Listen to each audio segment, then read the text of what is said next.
Three, two, one.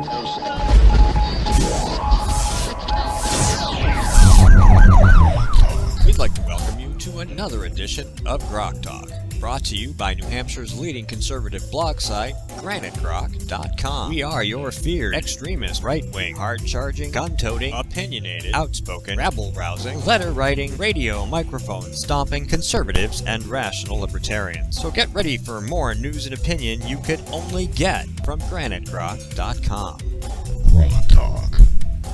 Alright, this is GrokTALK. Welcome back. It is Saturday, March 14th, 2015, and this is GrokTALK, brought to you by GrokTALK.com and the Coalition of New Hampshire Taxpayers.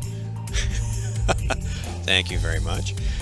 Mike Rogers, of course, here. Skip Murphy. Thanks to Jane Cormier, who still here but stepped out to take a call, or to make a call. And we want to thank Jane and Guy and Susan, who were on earlier today. And coming up, hopefully, Dennis Michael Lynch, if we manage to connect on the phone. Dr. Jeffrey Singer will be joining us to talk about electronic health records. Mark Meckler, co-founder of Tea Party Patriots, will be with us. And hopefully, if he gets off the plane before we have to go off the air, Senator Ted Cruz. So we are still waiting for the phone call, and we're just going to have to fill in the meantime, because that's just how things go. So, Mike, talk.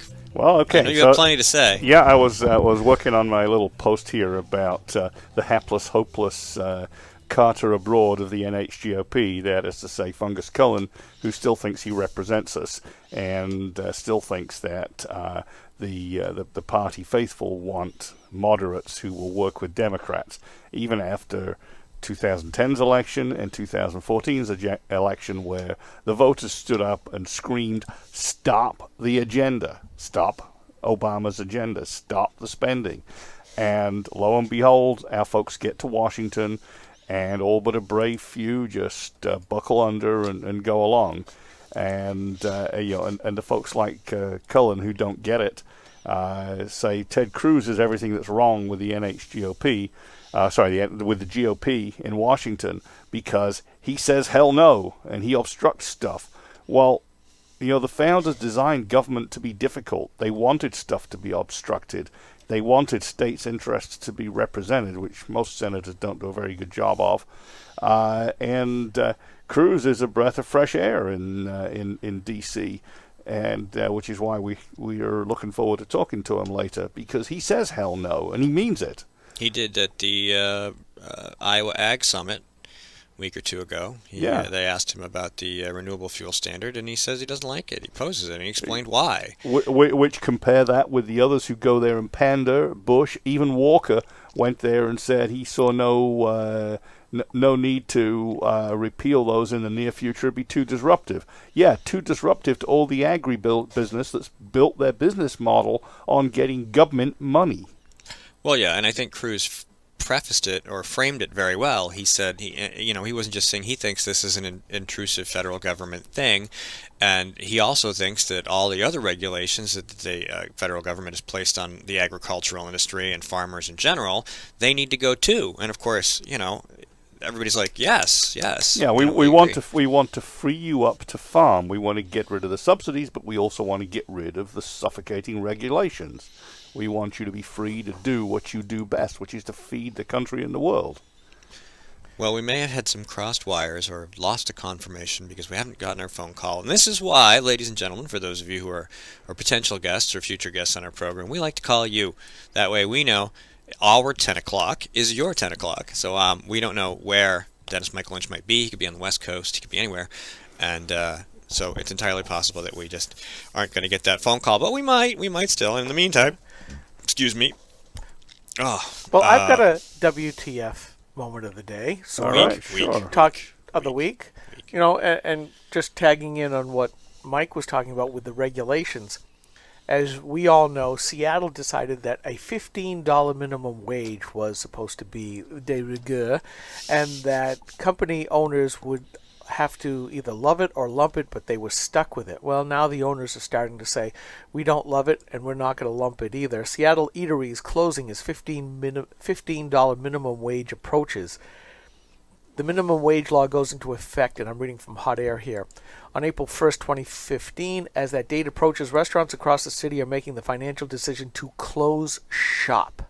The closings have occurred across the city, from the Grub in upscale Queen Anne Hill neighborhood to Little Uncle in grittier Pioneer Square to the Boat Street Cafe on Western Ave, and so forth and so on. Are they relocating outside the city, or they're just closing? They're just closing, and the couple of things here that's not surprising, considering that 36% of a restaurant's earnings go to paying labor costs. For those of you who are not familiar with the restaurant business, labor is typically your first or second highest expense in your operating budget. Yeah, only succeeded by government, where labor costs, having been on my town's budget committee, is usually between 60 and 65% of the cost of running your municipality or higher level. Which is absolutely absurd. Anyway, so what we are finding is, as a result of liberalism's interference in food, just like Michelle's interference in schools, what you're finding is that the restaurant business in Seattle is getting hollowed out, along with the stomachs of the people living there. Yeah, they won't be able to find a good meal. Washington Restaurant Association Anthony Anton puts it this way: it's not a political problem, it's a math problem, which is kind of goes back to our discussion with Jane just a few minutes ago. If you get them to really think about things, a lot of the stuff that they want you to emote about instead coming to stark relief. And we're seeing that here, where the emotion said, well, we need to pay our poorer people more, just like Donna Susi said basically in that post I put up last night about New Hampshire's minimum wage and the lack thereof. They want to basically push the responsibility of the state. If we're going to have a welfare state, let the state do the welfare, is really what it comes down to. Seattle's going to have more welfare because all those people are going to lose their jobs. Yeah, well, another pull quote here. Welcome to the land of the $17 cheeseburger. As you can figure out fairly quickly, everything else will be more expensive too, which of course ends the purchasing power of that $15 wage. More importantly, if you work for one of those establishments that is closing, your wage is $15 times 0 hours, isn't it? And how many times have we said that? How many times have you brought that up? Exactly. It doesn't matter whether you're talking about minimum wages or whether you're talking about unrealistic pension and benefit agreements. At some point, if you insist on getting 100% of what you want, the entity that you're bargaining with will go under, and you will get 100% of nothing. And the story continues, or the post continues on, talking about some of the places that are turning into more robotic entities. Steve, you and I, Mike and I put up the hamburger robot. You've talked about the kiosks. We've all talked about this stuff. This is what's going to happen. And let's be honest, I have to be clear here. The company I work for actually sells a computer that could be used as a kiosk in a restaurant because it is clean room compatible. And it's ruggedized, which means it'll be hard for the frustrated diners to do any damage. Poke all the little buttons, and it's got a great big screen, 15 inches. One of the favorite places that the most esteemed wife wants to go to is... And I don't want that to be the replacement. Yeah. No. That's what the economics are, because the progressives who say, well, you have to pay the poor people more. Well, unfortunately, when you've got really thin margins, that's just the way it's going to be. So what happens is that, when we go to Burrito Me, as I said, the most esteemed wife's favorite fairly fast food place to go. Burritos. Yeah. All they're doing is taking the order on an iPad connected to Square for payment. And frankly, I could sit there and punch that just as easily as anybody else, so that's not a problem. And Mike, I'm not being rude. I'm just looking at our Ed Lasky flasher here. No, I could see that. Steve was carefully positioning the flasher to be right in Skip's eyes, so that if Dennis Michael Lynch should remember to call us. Should we read out the number, Skip? That's probably a good idea. 603... good question. I'm not sure where I've got it. Oh, well, you know what? I'm going to look it up because I have it stored because I phone it in fairly often. Yeah, basically it's a case of I could punch all that stuff. McDonald's, Burger King, all those larger entities are coming up with those. The only person you have to interact with is somebody who brings the food out from the back of the house and says, "Here you are, thank you very much," and then toodles off and goes off and does something else. Well, The human interaction is kept to a minimum, and the big companies like, say, a Ruby Tuesdays or an Applebee's or that kind of place can afford that kind of technological rollout. But you come to a mom and pop type place that can't afford that, they're doing in Seattle. You're either going to get a $15 artisan burger, or you're going to get nothing at all, because there's no choice in between. I'm not paying for a $15 burger. It's not going to happen. The other thing I think you're going to see is you're going to see an increase in family firms, and you bet they're most likely going to be Lebanese family firms. Because they do. Why Lebanese? Because they do this kind of thing very well. The whole family gets into a business far more than Americans do. Well, I think you will see that change. I think you will see that change. But the reason why I think you'll see family businesses is because you can probably get around some of the regs over exactly how much you pay if you're pooling it as a family. But also, if you employ family members, you can basically say, we're going to pay ourselves this much, and we're going to charge artisan prices for the food, and you can take it or you can drive 50 miles. Because the progressives are not going to allow that. We've already seen that with the family farms, where they wanted to reclassify the kids who would normally do a lot of the work on the as chores. Chores. They're saying, no, they are employees. You have to pay them. And it doesn't work that way. They're also eliminated from doing a lot of the stuff that would normally be considered chores. 12, 13-year-olds driving the tractors around or the trucks and what have you. The progressives say, no, you can't do that anymore because we have to protect the children. It's obvious that you disgusting farmers don't care about your children. Right. We have to care about them more.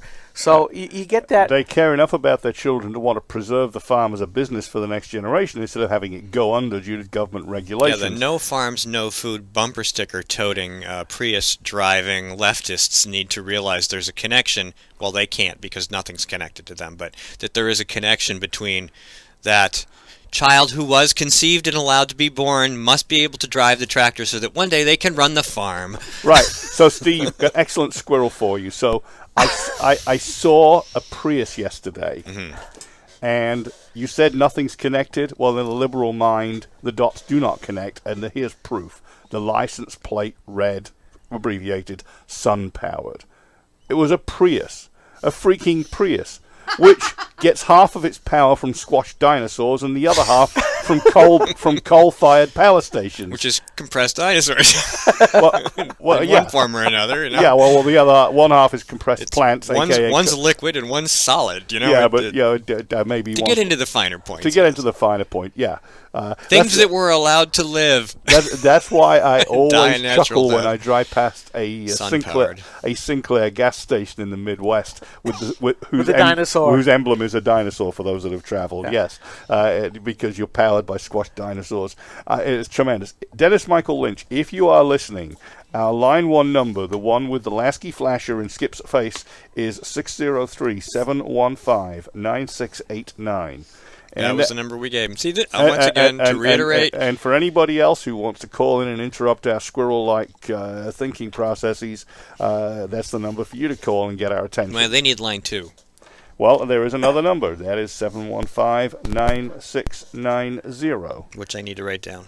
Thank you. Bye, Jane. But that only flashes a little LED, so... Well, we need to... I will get in touch with the... public relations person who organized this little phone meet and greet, because I do want to have him on. I mean, the guy's probably going to try to run for president, and he's going to want to come to New Hampshire, and if he wants to talk to the grassroots, he needs to talk to us, and that's how that works. So you don't want to go to Fergus Cullen's house. No, okay? that's, you don't want to go there. That's not going to work. If you want the grassroots to completely ignore the candidate, invite them to Fergus Cullen's house. This is just what you would do, okay? Yeah. When Fergus Cullen didn't have to say anything about Ted Cruz. Didn't have to say a word. When he invited Jeb Bush to his house, it sent a message to everybody in the grassroots, all the conservatives, all the libertarians, all the independents who vote like Republicans, that guy... This is not the candidate you're looking for. Is not the guy you're looking for. Okay? So thank you, Fungus Cullen. This is not the droid you're looking for. It's an iPhone. It's an iPhone, exactly. And this is an LG. I don't have a droid. It's an Android phone. It has software in it that's Android, which I like just fine.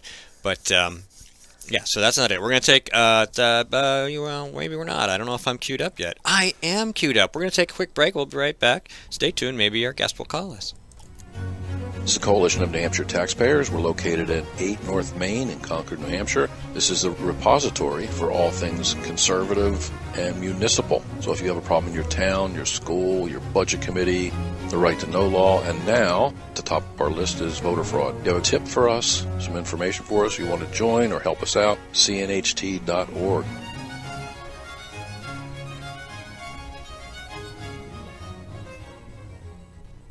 Hi, this is Rich Gerard, host of Gerard at Large in the Morning, the Manchester area's only locally owned, locally operated, focused, and interested, riveting radio show, heard live every Monday through Friday from 6 to 9 on 90.7 FM WLMW New Hampshire Family Radio, and available 24/7 live or archived at gerardatlarge.com. Be sure to tune in.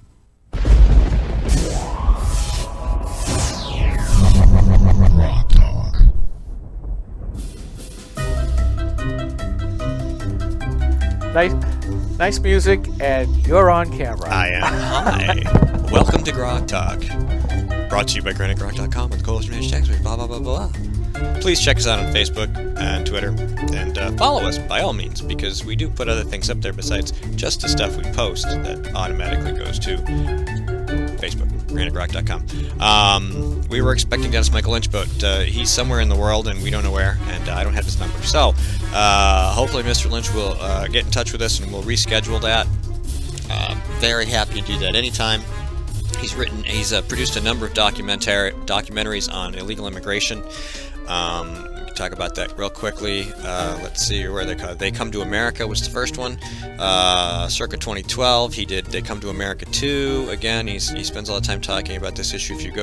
If you search Dennis Michael Lynch, you go to his website, you'll see a lot of articles about illegal immigration and the social and political and cultural impacts. So, we wanted to have that chat, and we're not going to be able to have it today, but I appreciate the opportunity to have almost had him on. So, this does happen, and there's not much we can do about it, but hopefully we'll be able to connect to Dr. Jeffrey Singer. We have his number, Mark Meckler from Tea Party Patriots. And, of course, Ted Cruz is calling us because they don't know us well enough to give us his number yet. So, maybe we'll get that over the weekend, and we'll get into the trust category, Yep. And we'll move on from there. So you were making an excellent point during our very brief break, and we were talking again still about farms and farming and wages, and let's continue that conversation. The death tax. And the death tax. Yeah, the death tax was what I wanted to bring up, the estate tax as it's formally known. I mean, these same people who are driving the Priuses and want to drive up the wages and tell farmers that their kids can't do the chores around the farm necessary to make it a viable entity are also generally those who want a high estate tax, which means if Farmer Brown wants to die off, wants to leave the farm to the kids, pretty much the estate tax is going to take 60, 70, 80%, especially once you get beyond a small farm stand type farm or a truck farm. You're getting into a real commercial operation. They can go millions of dollars just in land value alone. Just as an example for people to put it in perspective, I mean, this obviously when Steinbrenner died, the owner of the Yankees, he died before the new death tax took effect. Had he died a couple weeks later, his family, who has lived with him and worked with him and put up with him building an empire and owning a very, very successful sports franchise worth billions of dollars probably in merchandise. Yeah. If he had died a couple of weeks later, even his army of lawyers would have had a really hard time not having to sell his team to pay the taxes because his family wouldn't have the assets outside of that. That's absurd. Well, it's ridiculous. It is. So let's, there were actually rumors. And I don't like the Yankees, but still, he has a right. He has a right to build a team and keep it for his family. So, if you like your World Series winning New York team, you can keep your New York team. Yeah. So that actually brings up a point. At the time, there were actually rumors that it was a death of convenience, and I don't mean he was actually euthanized, but I wonder if he actually decided, let's stop the struggle rather than lose 2/3 of what I've built to the government. I mean, there is some of that, and you hear from the left that, well, our founders didn't want an aristocracy here in the United States, so we shouldn't allow wealth to go from one generation to the next. And I keep thinking of all of the current families that for which that is completely absurd. And, who were they to interrupt the right to private property? Well, and that's really, I think, what it comes down to. They're gold diggers. What they Not the people who own the property, but the people who want to take it from the family. Exactly. What they mean is they don't want we the people to have the possibility of living in an aristocratic manner, not to actually be aristocrats, because in America you can't actually be one. However, they want to act like aristocrats there in D.C. and Concord and Boston and everywhere else, and tell the rest of us how to live our life as peons on the land that they so graciously allow us to use and imagine is ours. It's interesting, and I think we've probably covered this topic before, but when somebody builds something and they become incredibly successful or even moderately successful, they leave that to their children, usually, and the children divide it up however the will equates. But normally you would have a relatively equal division of the assets, and right? by the third generation, they're paupers again and starting over. They could be. Now, some of those people will use the money successfully and continue to develop their own empire, maybe the same one or in a different direction. But that's their choice, right? They get to decide what to do with their inheritance. Liberals, and statistically, have fewer children, right? A lot of them only have one. I mean, if you look at the math, some of them don't have any. But if they only have one, like let's take the Clintons, for example. They're worth billions, thanks to their foundation, foreign donors, speeches they get paid massive amounts of money to, all their political collections. They have one child. If they die, she becomes a multi-billionaire by default, basically. And she's owned by a Saudi prince somewhere. And she has access to all the money in the foundation. She has access to all those connections.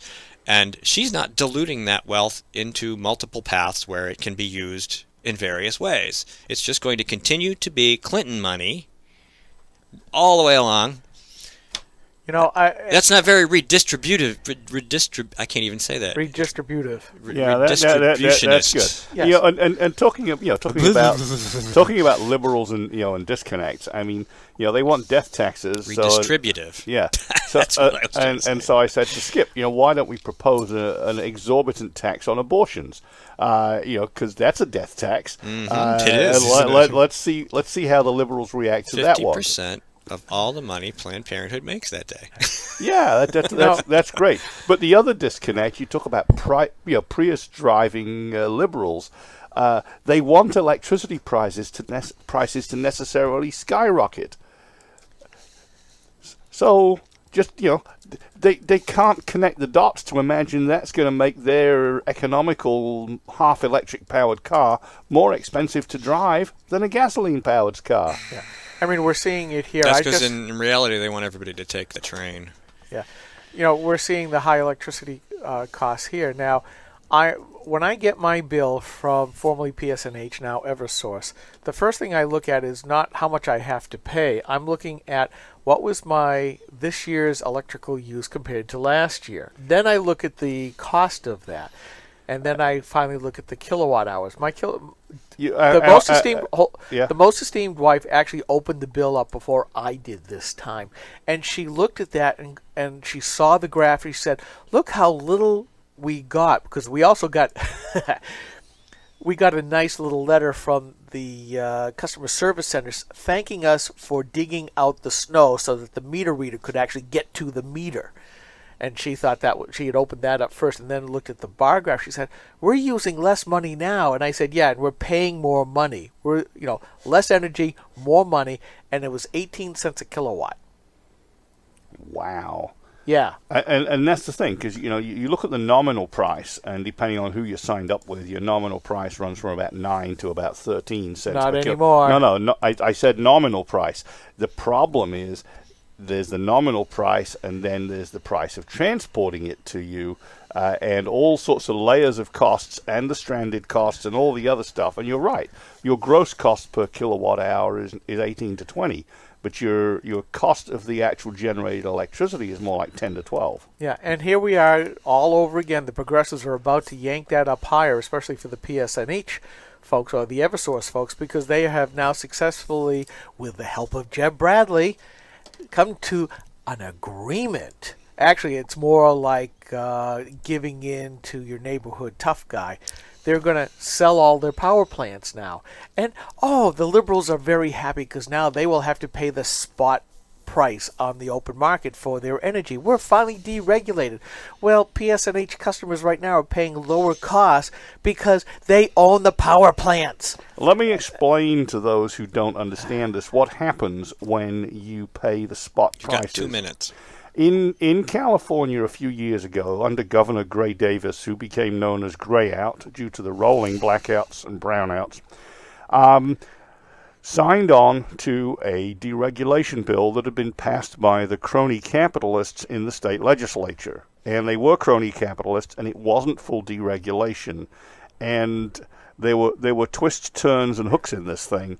But the bottom line is that the electricity utilities were hamstrung, and they were paying spot prices for any excess usage. So during the summer peaks, they were bidding for out-of-state sources of electricity to fill the demand, and those suppliers, who also had other demands on their generated power, were charging them something like 5 times the average rate, because that was the market price at the time. That's what happens when you buy on the spot market, when you've waited till the last minute to buy those concert tickets or whatever. And they were paying enormous prices, and they were losing money, and they eventually reached a point where they could not buy that power and had to do without, and then you got the blackouts.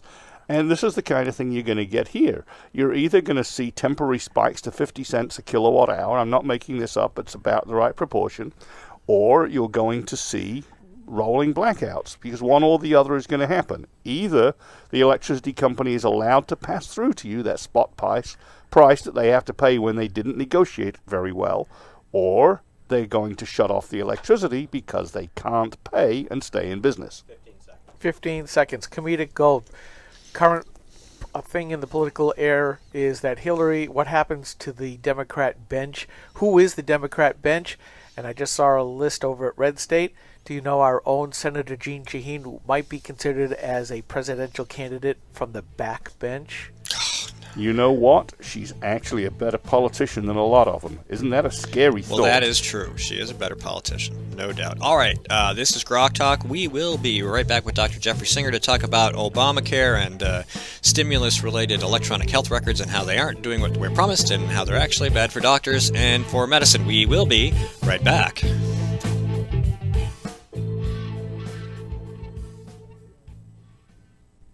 New Hampshire is famous for scenic drives, but they're tough to enjoy when you're on your way to the doctor. Because Obamacare limits your choices, some will have to drive more than an hour to see a doctor.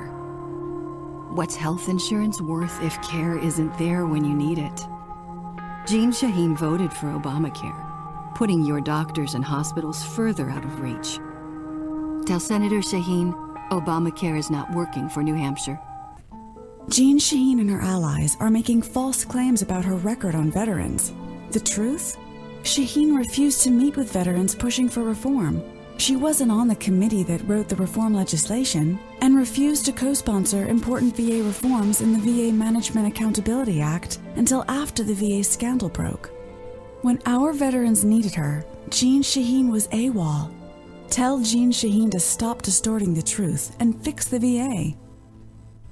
Hi, this is Rich Gerard, host of Gerard at Large in the Morning, the Manchester area's only locally owned, locally operated, focused, and interested riveting radio show, heard live every Monday through Friday from 6 to 9 on 90.7 FM WLMW New Hampshire Family Radio, and available 24/7 live or archived at GerardAtLarge.com. Be sure to tune in. This is a coalition of New Hampshire taxpayers. We're located at 8 North Main in Concord, New Hampshire. This is the repository for all things conservative and municipal. So if you have a problem in your town, your school, your budget committee, the right to know law, and now at the top of our list is voter fraud. You have a tip for us, some information for us, you want to join or help us out, cnht.org.